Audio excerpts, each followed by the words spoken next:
Uno de los retos permanentes de los profesores en todos los niveles formativos radica en estimular y retener la atención del estudiantado. Dentro de ciertas asignaturas, este objetivo resulta fácil de alcanzar, habida cuenta de su orientación pragmática, de sus alicientes visuales o de su conexión inmediata con la realidad. Para las materias con un componente histórico, la empinada senda hacia el interés del alumnado se encuentra salpicada de obstáculos. El alejamiento temporal, el cambio entre las mentalidades del pasado y las del presente, así como la inercia de los enfoques pedagógicos fundamentados en la memorización de fechas y nombres. Una estrategia válida para contrarrestar estas dificultades pasa por las nuevas tecnologías y los métodos educativos de vanguardia que implican a los discentes. Otro posible camino transita el campo de minas del diseño curricular y va estrechamente ligado a los contenidos del curso. ¿Qué materias se enseñan y por qué? ¿Y qué relación establecen dichos cursos con las preocupaciones de la juventud y la sociedad actuales? En esta intervención sugiero un recorrido de unos 50 minutos de duración, aunque por motivos de tiempo deberá quedar convertido en muestra de lo que será el artículo final, listo para trasplantar al aula en asignaturas sobre el mundo clásico, cine o literatura comparada. Mis aspiraciones son tres. En primer lugar, desafiar desde el atril el arraigado sesgo de la excepcionalidad humana, eje del pensamiento antropocéntrico que domina en las civilizaciones occidentales y orientales. También se busca impulsar un modelo de enseñanza significativo desde un punto de vista emocional, haciendo hincapié en el afecto interespecífico, esto es, en el amor hacia otros seres vivos. Y por último, se pretende inculcar una ética ecoanimalista que promueva el respeto hacia la naturaleza desde los argumentos, perspectivas y metodologías del humanismo. Para conseguir estos propósitos he elaborado un guión que se apoya en una serie de relatos tematizados en torno a la lealtad, la reciprocidad y el cuidado entre especies, en este vídeo solamente perros, procedentes de la historia de los animales del reto romano eliano. Desde un encuadre eminentemente didáctico, concibo el comparatismo como un puente para acortar distancias entre los textos del canon grecolatino y las narrativas multimodales odiernas. Deviene así un cable eléctrico que empalma con marcos de referencia previos para demostrar al estudiantado que los conocimientos que va a adquirir poseen utilidad, más allá del prurito de acumular erudición. Tal empeño debe superar la tentación de mostrar fragmentos de películas, vídeos de YouTube o imágenes de videojuegos como un simple anzuelo o como barniz epidérmico de modernización para ahondar en cuestiones más profundas, como lo son las ansiedades en torno a la agencia moral de la fauna. La meta última estribaría en enlazar los dilemas del ayer con otros contemporáneos. Dentro de ese esquema, el maestro está llamado a funcionar no solo como evaluador y fuente inagotable de datos, sino sobre todo como intérprete entre culturas, dinamizador y analista sociocultural con sensibilidad hacia los gustos de sus educandos.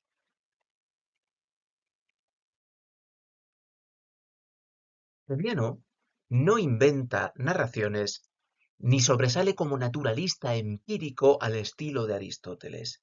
Es un compilador alucinado ante lo extraordinario que desea contagiar ese entusiasmo a sus lectores, en la línea de lo que más tarde se consolidará como la paradoxografía helénica. Comprender su vocación como coleccionista de rarezas resulta enteramente esencial. Nuestro profesor de retórica no es un comentarista que se dedique a desmontar estereotipos, antes bien los reúne para deleitar y adoctrinar, con arreglo a una tradición que se prolonga a los exempla y al apólogo ilustrado. Veamos un primer ejemplo para avivar el debate en clase. Cito: un tal Nicias se alejó involuntariamente de sus compañeros de cacería y vino a caerse en un horno de carboneros. Al ver esto, sus perros no se marcharon, sino que comenzaron a gemir y a ladrar en torno al horno. Y luego, con solo morder los vestidos de los viandantes delicada y cautelosamente, intentaban atraerlos al lugar del suceso, como si los perros implorasen a los hombres que acudiesen en ayuda de su señor. Uno de los hombres, al ver esto, sospechó lo que había ocurrido. Siguió al perro y encontró a Nicias abrasado en el horno, y por los restos encontrados conjeturó lo ocurrido. Fin de la cita. Las marcas de verosimilitud escasean aquí, de modo que no es factible conjeturar si aquello acaeció en verdad, dónde ni cuándo. Bastará aún así para lanzar una primera batería de interrogantes al estudiantado. Primero, ¿cuál es la diferencia entre una fábula y este texto? Segundo, ¿los animales se comportan como lo que son? ¿Hay trazas de antropomorfismo en su conducta? Tercero, ¿lo que nos refiere Eliano es auténtico o falso? El docente debe actuar aquí como guía y moderador, insinuando las conclusiones que quiere obtener mediante preguntas socráticas que espoleen la reflexión y que tensionen las hipótesis de sus educandos. Ofrezco seguidamente una plantilla para encauzar la exégesis de este pasaje. Respecto de la primera pregunta, en el apólogo los animales hablan entre ellos y casi siempre existe una moraleja. Aquí no hay lección clara. Destaca la fidelidad del perro, aunque no es alabada como una virtud que deba ser imitada, porque lo que persigue Eliano es compartir un incidente que juzga único. En cuanto a la segunda, de entrada, no hay nada que desmienta la verosimilitud etológica. Se puede aprovechar este caso para que el alumnado lo parangone con eventos análogos a los que haya estado expuesto en las redes, por ejemplo, o en el cine, o en YouTube. En cuanto a la última, en principio parece plausible, aunque quizá la duda clave sea esta. ¿Importa? En ese momento el educador puede bucear en las intenciones de Eliano y en la paradoxografía griega, o en el concepto de la maravilla, muy difundido en las literaturas europeas, medievales y modernas.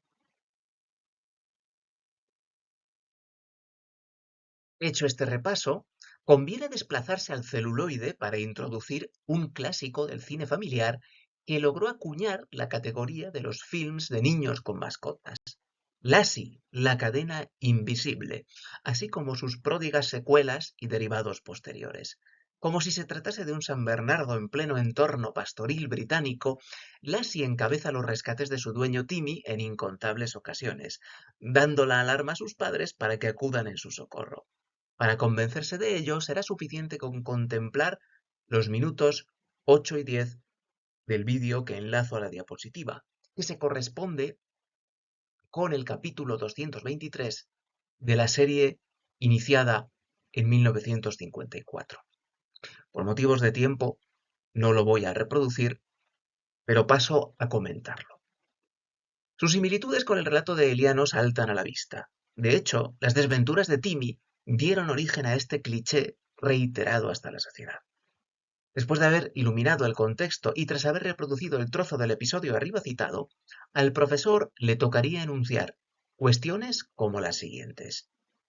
Primero, ¿los guionistas de la serie pudieron inspirarse en Eliano o bebieron más bien de un tópico de dilatada ascendencia cultural? Segundo, ¿por qué el sujeto salvado es aquí un preadolescente en vez de un adulto? Y tercero, ¿contribuyen representaciones como estas a la defensa de los animales? Y he aquí las contestaciones que yo brindaría. No tiene por qué haber una deuda declarada en cuanto a la primera pregunta. Este es un tópico cultural que resurge durante diversos periodos. Segundo, merece la pena problematizar la asociación entre la infancia y la fauna doméstica. Muchas de estas producciones relegan a un segundo plano el apego de los mayores hacia las mascotas. De ello se infiere que el encariñamiento con perros, gatos o aves de jaula es imaginado como una etapa pasajera en la educación emocional del individuo, que al crecer habrá de redirigir ese sentimiento filántropo hacia sus pares humanos. Yace aquí un doble prejuicio, antropocéntrico y edadista. Conocidas son las burlas diacrónicas hacia las personas de ambos sexos que expresan públicamente un aprecio considerado como desmesurado hacia los animales de compañía. A ellas se las acusaba de desatender a sus familias. una imputación misógina. A ellos, de afeminados. Eran, por tanto, víctimas de homofobia. En cuanto al tercer interrogante, mi opinión es muy matizada. Tanto Lassi como Eliano fomentan la empatía hacia las mascotas, hacia la fauna, puesta al servicio del hombre, pero no respaldan su emancipación ni tampoco el cese del consumo de carne. Se trata de un animalismo bienestarista de bajo vuelo.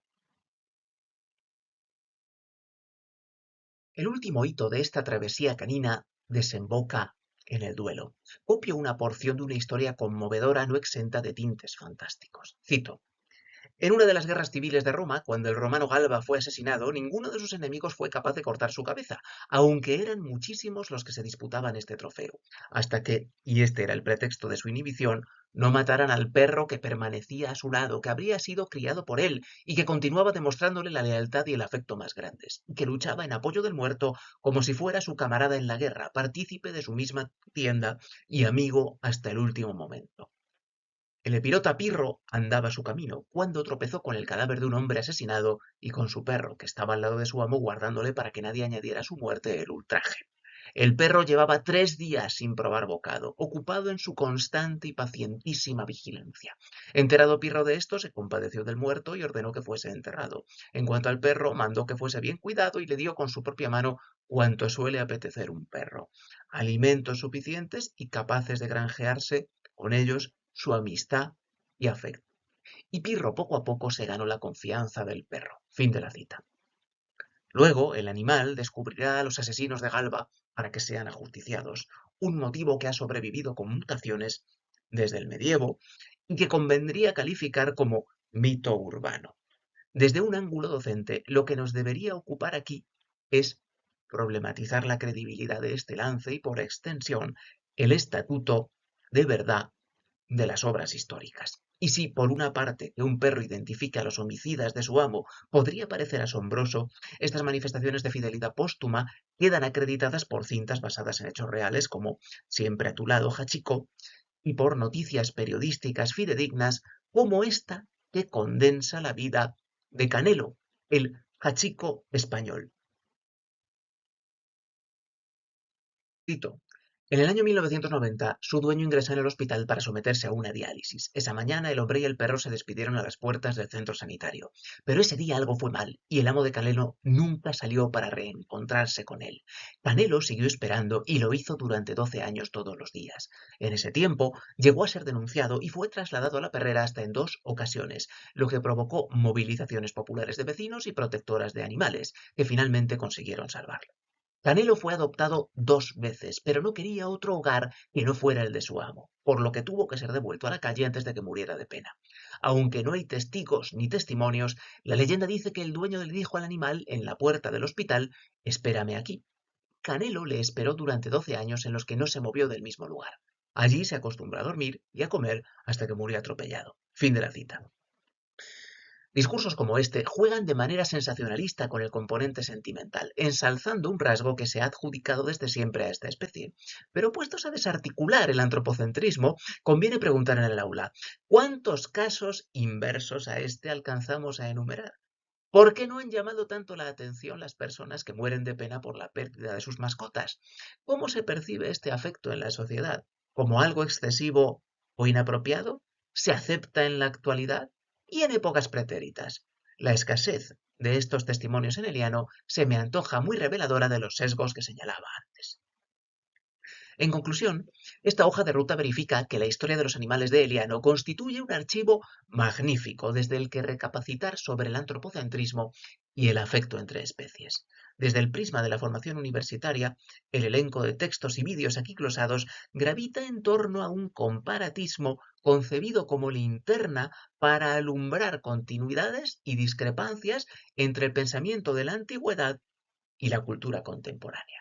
Se trata, por consiguiente, de una herramienta de desautomatización que incentiva el desaprendizaje de sesgos antropocéntricos hondamente enraizados.